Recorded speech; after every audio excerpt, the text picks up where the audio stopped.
زینب نور آج آپ کے لیے ایک بہت ہی زبردست اور بہت ہی پیاری چیز لے کے آئی ہوں، جو کہ ہمارے نبی کریم صلی اللہ علیہ وآلہ وسلم کے بارے میں ہے۔ ہمارے نبی کریم جو کہ ہمارے نبی بھی ہیں اور آخری نبی ہیں، اور ان کے بعد کوئی نبی نہیں آئے گا، اور جو ہے بہت ہی خوبصورت بھی تھے، اور اللہ تعالیٰ کے محبوب بندے بھی ہیں، اللہ کے محبوب بندے ہیں، اور ان کے بارے میں بہت ساری باتیں ہیں جو کہ انسان سنتا ہے اور پڑھتا ہے تو انسان کے دل کو سکون پہنچتا ہے۔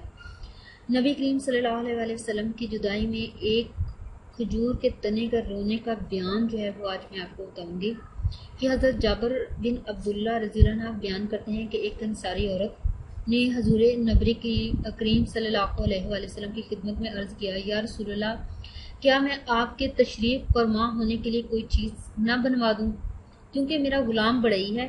آپ صلی اللہ علیہ وسلم نے فرمایا، اگر تم چاہو تو بنوا دو۔ اس عورت نے آپ صلی اللہ علیہ وآلہ وسلم کے لیے ایک منبر بنوا دیا۔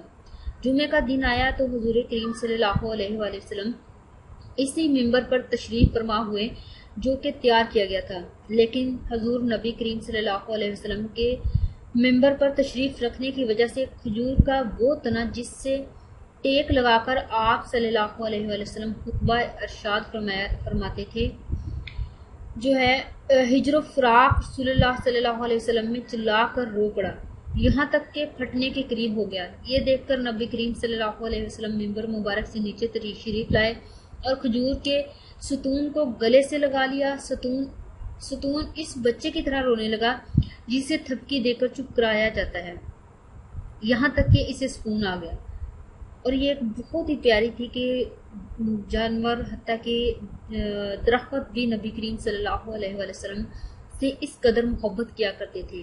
تو ہم جو ہے اللہ تعالیٰ کی محبت کا اور ان کی اللہ تعالیٰ سے محبت کا اور اللہ تعالیٰ کی آپ صلی Two rings, I'm the MVP. I'm Steph Curry. All I ever do is switch threes. My shows look like I've been living in DC. A whole lot of people listen when I give my speech. Like Mr. King, my fit looking crispy clean. Smoke green on my eyes glaze Krispy Kreme. Turn a booth into ash when I spit this heat. Your Dre beats my